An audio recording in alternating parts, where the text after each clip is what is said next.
What's going on, everybody, and welcome back to another episode of the Book Binge on the King Crusoe YouTube channel. This week is episode 22, and we are talking about Percy Jackson and the Olympians this week. This is a very much nostalgia-heavy series for me. Rick Riordan is basically the single author that I have to credit most to my love for reading, as well as my passion for writing, to a certain extent. I hope that this is going to be just the first in a series of Rick Riordan retrospective type videos as somebody who has loved almost everything he's written and read most of his, at least most of his YA stuff. I want to go through and just kind of see how I feel about these series now that it's been several years since I've read them. Due to my history with the series, obviously, retrospective is a fairly good term to use with them. And speaking of that history, what exactly is my history with these books? Way back in the day, I didn't actually learn how to read until about 3rd grade. Don't ask, that's a long story for a completely different day. So, I actually fell in love with reading more or less as soon as I learned how to back then, but in 4th grade, I came into contact with the 39 Clues series, and that became an early favorite of mine. Rick Riordan wrote the first book in that series, but then in 5th grade, I soon discovered the other stuff that he had written. And fun fact, The Mark of Athena, which is Heroes of Olympus book number 3, was actually the first Rick Riordan book outside of the 39 Clues that I had read because it had a great cover and a title that sounded interesting. I had asked a friend to borrow it when she had gotten it. I'm pretty sure on release weekend, I asked a friend, I was like, that looks really cool. Can I read that? And she let me for some reason, even though she was in, I have zero idea why she let me do that. But regardless, I was obviously incredibly lost by about 2/3 of the way through the book because it was the 3rd book in a sequel series where a whole first series of events had happened that was pretty important to the story. I realized my error, the error of my ways pretty soon, but I had loved what I read so much, even though I was pretty lost, that I decided, hey, let's start from the beginning with Percy Jackson. Now, I have read this series 2 times before. Surprisingly, I remember far more from Heroes of Olympus, the sequel series, than I do from this initial series, but both have always been huge favorites of mine over the years. They've always been soft spots for them, and along with pretty much my entire generation that actually decided that they wanted to read about anything, it kickstarted a very geeky mythological obsession in me that I have yet to satiate. I just love all things ancient history and mythology, particularly Greek because of the series, but I love Egyptian stuff and Mesopotamian stuff and all that whatnot. It's all very interesting to me. I mean, if I had the time to do so, I would honestly just study about ancient culture and mythology for no other reason than just because I could, just to be an expert in them. But let's talk about some of the rules that I'm going to have for discussing these books a little bit.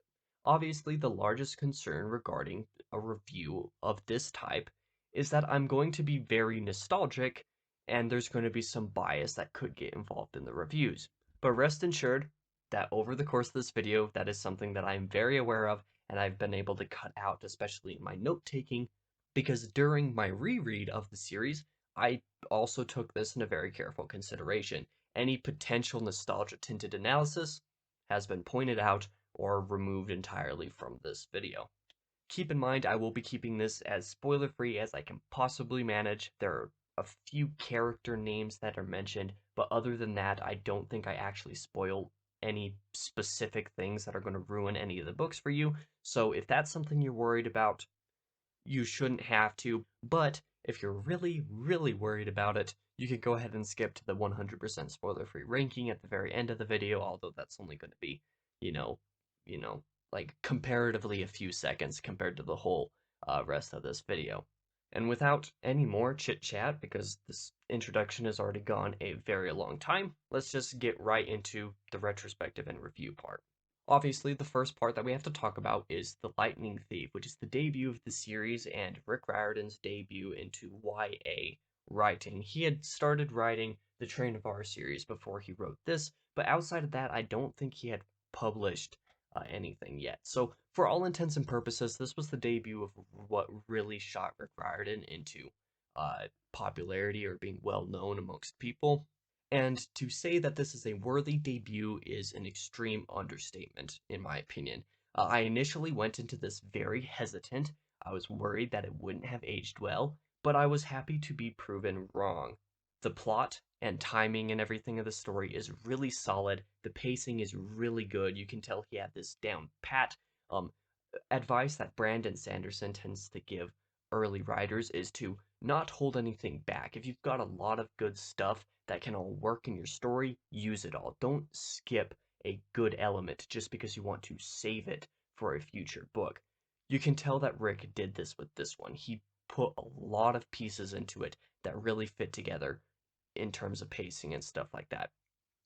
However, this does open up a small particular issue, which we'll get into in a different section down the line. But having remembered about 90% of this story, I noticed that the foreshadowing and everything was insanely good, and even some of this problem that I just hinted at didn't really affect me that much. Legitimately, like the foreshadowing and clue dropping just in the first few chapters to a reveal in chapter 8, it's actually insane how good it was. Like, I didn't even realize. Like I said, I've read this book and the series twice before. The fact that I didn't catch any of this stuff on the second time, insane to me. I guess I was just more conscious of it this time around, but it was really cool to see. Um, Characters are immediately memorable and likable. That's something that Rick has always been good at, in my opinion. I've yet to come across any characters that I think are just pointless, I guess. I mean, some of them serve less of a role than I think they should or could, but all of the main characters are very good, and they're distinct.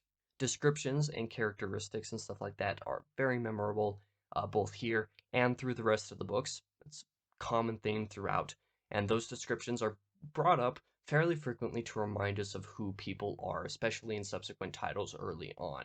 With that being said, it doesn't ever get overbearing. It aids the experience without getting in the way. The scene where Percy's Olympian parent in this book, which is chapter 8, like I said, some of the foreshadowing and stuff that happens prior to chapter 8 is incredible.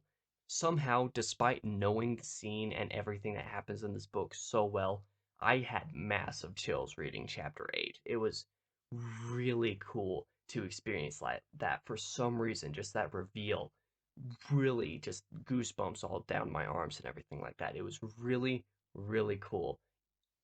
I don't know how that happened, but it just did. So there's that for something very good. However, this book is not perfect at all. If you aren't into super quippy dialogue, this book can be a little annoying in two or three places. It's not a common thing throughout the book. There are just a few lines or remarks in a couple different scenes that just don't fit in very well, and I think this was more a problem of it being Riordan's first book in the series, because the rest of the books aren't like this. There may be one or two random lines that don't really fit throughout the rest of the series, but most of them are good and actually legitimately funny. Like, they did get chuckles out of me. But this first book does have a few lines that feel really weird or random because of that kind of thing. But outside of that, probably the worst part of the book is the practice of kind of plot armored protagonists. This is kind of a thing that a lot of people comment about, especially in YA, having protagonists that just get into a lot of bad situations and survive for no other reason than because they need to survive. This is a little bit of a problem in this book. Like, this trio, the main three characters that go on their quest, get themselves into a trillion different bad situations, and most of those situations could have been completely avoided if they weren't stupid and impulsive preteens. And I guess that's kind of the reasoning for them getting into them, is because they're all like 12 or 13 years old in this book. But even then, it's kind of hard to excuse. Just the pacing is really good, like I said earlier, just the way that Riordan paces the story to go from one thing to the next, so that there's never a skipped beat in the telling of the story. But the downside to that in this book is that he gets them into a lot of situations that they either should not be getting into because of, if they had a brain, they should not be getting into them, and that they should not be surviving. So the way that they're able to survive, though, is believable enough. I'm able to excuse it, but definitely them getting into so many bad situations that they could just avoid is a little bit messy. However, similar to the previous issue, they are forgivable enough, especially for Riordan's YA debut. If you are willing to look past those two minor issues in the book, neither of them are egregious in future books. Like, they're seriously not problems in future books. So if they bother you here, don't worry about it. That's not going to bother you later. Next, we have to get into The Sea of Monsters, which is the immediate sequel to The Lightning Thief. This is probably the weakest book in this series. I'm going to start off with the bad. I'm going to start off with the bad in this part. The plot and pacing of The Lightning Thief was pretty much perfect. The Sea of Monsters definitely feels more like a transition for the series, and I'll explain this a little bit more with some different points. I don't think Riordan actually had a full set-in-stone plan for the series at the end of writing The Lightning Thief, despite hints at the Great Prophecy or whatever it's called, and other stuff like that that are introduced in later books. I don't think he actually knew for certain what he was going to be doing with the series. I'm pretty sure The Lightning Thief was just a random book that he wrote for his kids, and then it got published and he had to do stuff with it. There are some very big things that happen in this book, but outside of the antagonist plotline, which is very important, and introducing a new companion character for Percy, who remains very important throughout the rest of the series, I'm pretty sure that most of this book doesn't actually significantly matter in the overall plot. Though that's not to say that I advise you skip it. Like I said, the antagonist plotline is incredibly important to the overarching plot, so this book can't be skipped. But it seems like he wrote this book to continue and develop some of the characters and explore some of the Greek mythos and stuff while he was coming up with the overarching plot. Like I said, it definitely has the feel of a transition in that way. Though perhaps the worst part of this book, in my opinion, is definitely chapter 1, especially because it is very insufferable with explaining stuff that happened in the previous book with characters and whatnot that have not been forgotten if you've read it any time in the last several months. The Sea of Monsters definitely treats readers like they have forgotten everything like The Lightning Thief, and it's definitely a pretty mixed bag in that regard. This is kind of justified in it being targeted towards very young audiences and there being a full year in between books. Younger people aren't necessarily going to care or want to remember that. If they read a book and then are waiting a year for the next one, it's reasonable to bring up some of that past stuff, but this book does it in excessive amounts. Luckily, similar to the issues of The Lightning Thief, this is not a problem in the rest of the three books. They all bring up kind of some of that stuff, but in little amounts, with stuff that might have actually legitimately been forgotten. This book does it with stuff that would not reasonably be forgotten unless you have Alzheimer's. So be forewarned about chapter 1 for that reason, but luckily the rest of the book is fine in that regard. And of course, not everything in this book is bad. There are some good characters, like I said, a very important characters introduced for Percy's party, and there are great interactions between all of them, just like all of the rest of the books, that are really nice, and the story itself is still good, and Percy as a narrator is still fantastic. Some backstory is given to some of the characters, and especially Annabeth, that sheds some light on certain things from The Lightning Thief, and this is also a common theme in future books.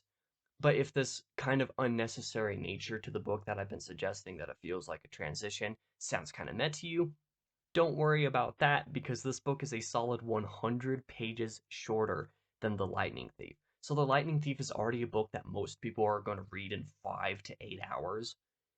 The Sea of Monsters is 100 pages shorter. This took me 5 hours to read, and I read really slow. Most people are going to get through this in maybe 3 or 3.5 hours, maybe even less than that if you read super quick. So even though it is definitely the worst of the 5 books, and that's a sneak peek for my ranking coming up at the end of the video, it is definitely the weakest of the 5 books, but it's not bad, and because it's so short, it's easily forgivable for that.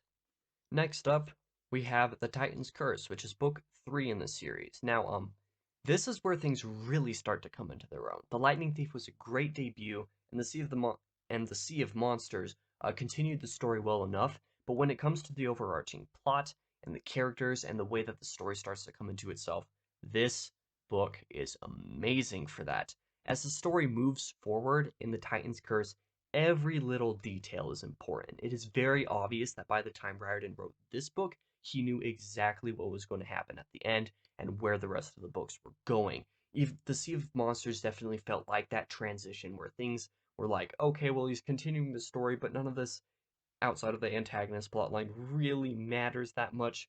That's definitely something that is fixed here. Everything is super important. The book picks up some of the best parts of the Sea of Monsters, particularly the antagonist plotline, and it expands and continues those rather flawlessly. The beginning of this book as well is even more action-packed than even the other two were, and very important character introductions and plotlines occur in this book. It's very good in that way. The exposition as well, this is something that I haven't pointed out in the previous two books, but the exposition in all of these books is insanely good. Riordan, through Percy as the narrator, has a very effective way of introducing new characters and stories and stuff like that from the mythos without any of it dragging, and it feels really natural. So that's a huge plus side for all of these books. I'd say this book really hammers home the point of Percy's imperfections, though. This is particularly true of YA stories, but there are some books that have a very bad habit of the protagonist just being this perfect person who can't do anything wrong, or in their own, especially in first person, it's like you should be able to see these flaws in people's characters, and you definitely do with Percy here. Percy does not treat himself as perfect. Other characters do not treat himself as perfect. Percy has flaws and makes mistakes, and that works very well for the series. It also makes Percy a very relatable character for pretty much anybody, even people who are a lot better than Percy in certain aspects of life can relate to him because of his imperfections. The imperfections are what make him such a great character, to be honest. And generally speaking, on the topic of characters, character motivations and their arcs and stuff are flawless and done very smoothly here. Character actions always feel very realistic according to what is established for their characters. This is a theme for future books as well, and even to an extent in past books, but Riordan's character work, I think, is very underrated.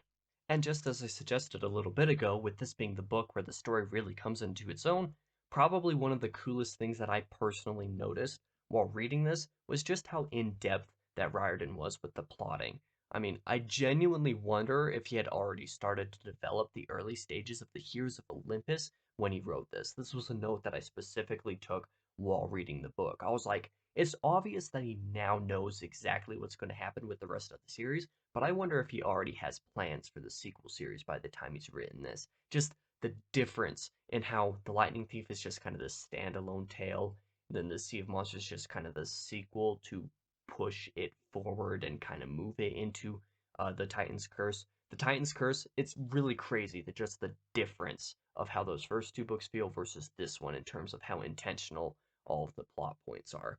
And to be honest, I don't think I really have anything bad to say about this book. There were fair significant problems with The Lightning Thief and The Sea of Monsters, but without bringing those up again, there's no problems in The Titan's Curse. I mean, there is one specific element at the very end that makes me scratch my head, or that made me scratch my head with Luke. I'm not going to say any more than that, but this was explained in book 5. So the one major problem that I have with this book, which is kind of a weird event that occurs, is explained later. So yeah, those familiar with the mythos actually of Greek mythology might even be able to guess what happened before it is revealed in book 5, but other than that, I can't think of any real complaints about the Titan's Curse.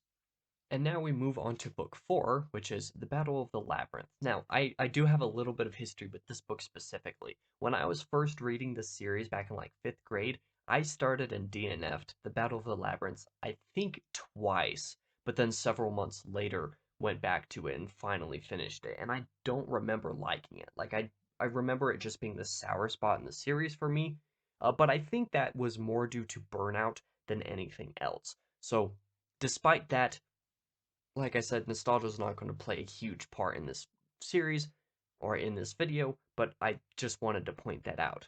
Part of the reason as well for why this was so hard for me in 5th grade might have actually had something to do with kind of the change in tone of this book. Compared to previous entries, The Battle of the Labyrinth is a lot more mature. The tone, the vibe, some of the subject matter and places, the way the plot is developed, all of it is a lot more mature in this book than in previous entries, and although this is insanely cool, I really enjoyed it for this This time around, I think I struggled with that as a kid, being somebody who wasn't really super into that type of thing.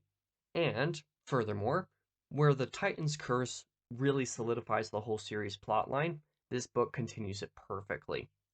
Speaking of, the plot in this book is amazing. The way all of these books incorporate dozens of little pieces of the mythos, especially incorporating so many new pieces of the mythos, not reintroduced from previous ones, has always been super great. But this book's namesake, The Labyrinth, it's called The Battle of the Labyrinth. This book's namesake, The Labyrinth, takes a whole new place in the story compared to how stories in the mythos have taken in the previous books. And I absolutely loved that about it. The climax is super worth it, and even though the foreshadowing and reveals and stuff aren't as great in this book as in book 3, they're all still really good. Unfortunately, however, this book does share one common flaw with the Sea of Monsters. The prophecy takes a huge backseat. I didn't actually mention this in the Sea of Monsters section, but yeah, that's how I kind of feel about it. These books all revolve around prophecies to a different degree, depending on which book it is. The Lightning Thief's prophecy plays a huge role, and that's a lot of why the plotting and the pacing and stuff like that feels so satisfying. And this is also very similarly the case with the Titan's Curse. The prophecy is what makes the story. Well, it's not what makes the story so good, but it's a lot of what the pacing and stuff like that feels so good. However, the prophecy in the Sea of Monsters doesn't really seem to matter quite as much, primarily because it's Clarice's quest and not Percy's. So Percy doesn't really matter in the prophecy, so the prophecy subsequently doesn't really matter in the book because Percy's a first-person narrator. Like, it's just kind of this weird feeling that is brought forth because of that. And similarly, the Battle of the Labyrinth's prophecy and the subsequent quest based on it belongs to Annabeth instead of Percy. And even though Annabeth is part of the primary group of this book, it again seems to take a sort of second fiddle placement, and it's probably the least important prophecy of the series. The one in the Battle of the Labyrinth is. It's a really lackluster prophecy, but that's basically the only bad thing that I have to say about this book. And obviously, now we have to get into the final book of the series, which is The Last Olympian. Put quite simply, this finale is super epic. I've always remembered The Last Olympian as being my favorite book in the series, and I've got to say that that hasn't changed. Again, another sneak peek towards the ranking at the end of the video. Most of the openers in these books don't take too long for Percy to get caught up in some situation to kickstart the plot, and this is probably one of the worst things. Well, it's not one of the worst things. It's probably one of the most mediocre elements of the previous books, is that a lot of the introductions that get Percy into the plot feel very contrived in the sense of, oh, how are we going to get Percy back to Camp Half-Blood this time? And they do something.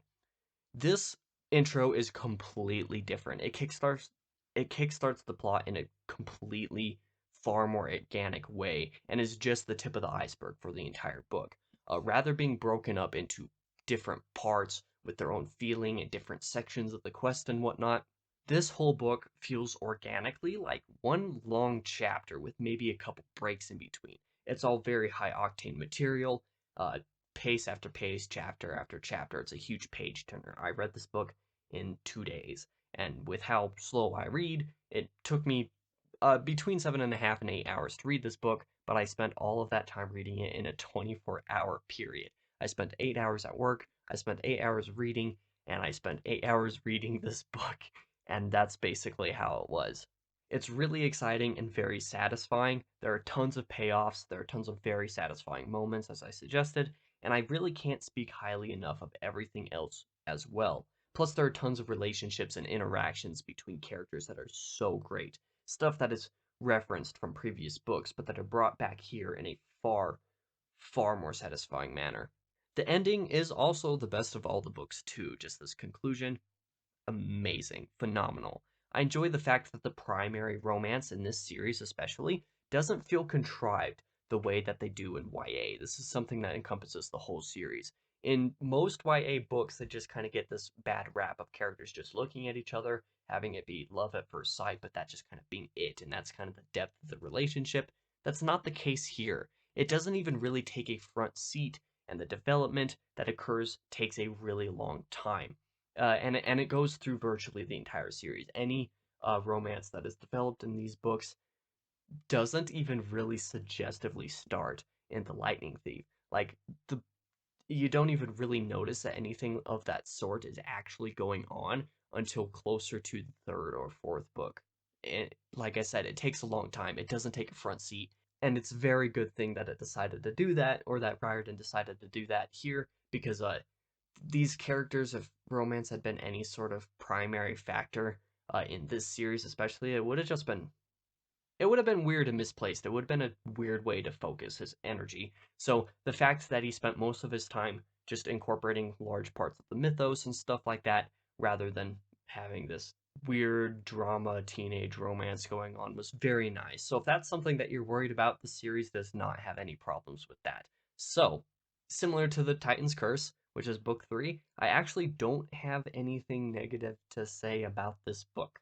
That's quite simply it. I don't like, even though I just read this, and I mean, some people might say it's recency bias, but I just read this. I can't think of any actual problems I had with the book. If there were any minor nitpicks, they weren't big enough to remember or have to mention in this video.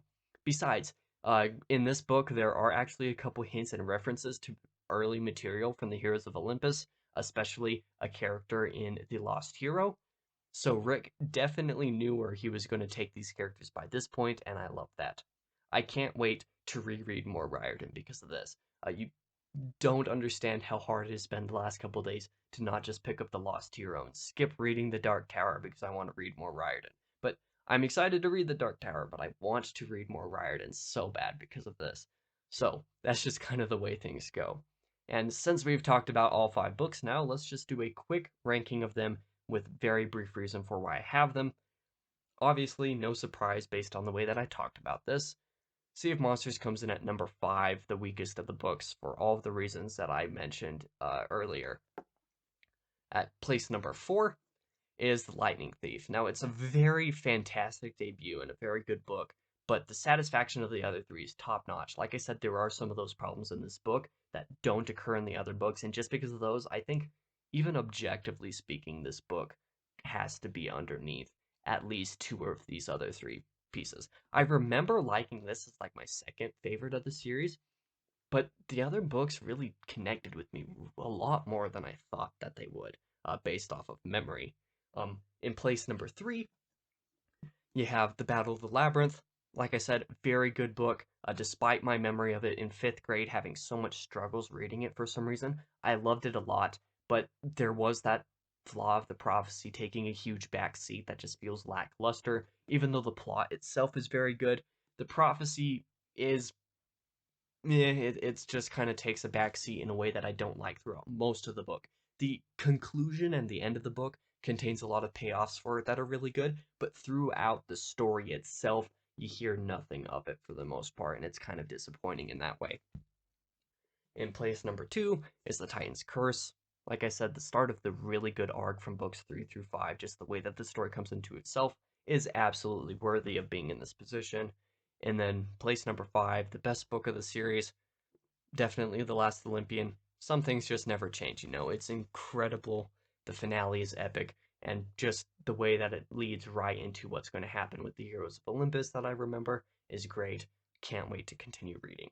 So, that's the end of this video. I know that this one was probably super long compared to most of my other Book Binge episodes, but I felt like I didn't need to make 5 or 6 different videos on this entire series, so I just decided to combine it all into one.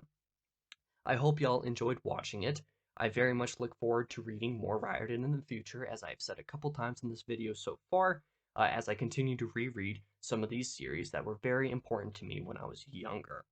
So, like, subscribe, ring the bell for any future videos and notifications and stuff like that to not miss a single video that comes out. Check out seasonalproductions.com for a backlog of everything that I do, but that's all I got for you today, since I don't want to make this video any longer than it already is. I'll see you guys next week with another reading wrap-up and TBR video.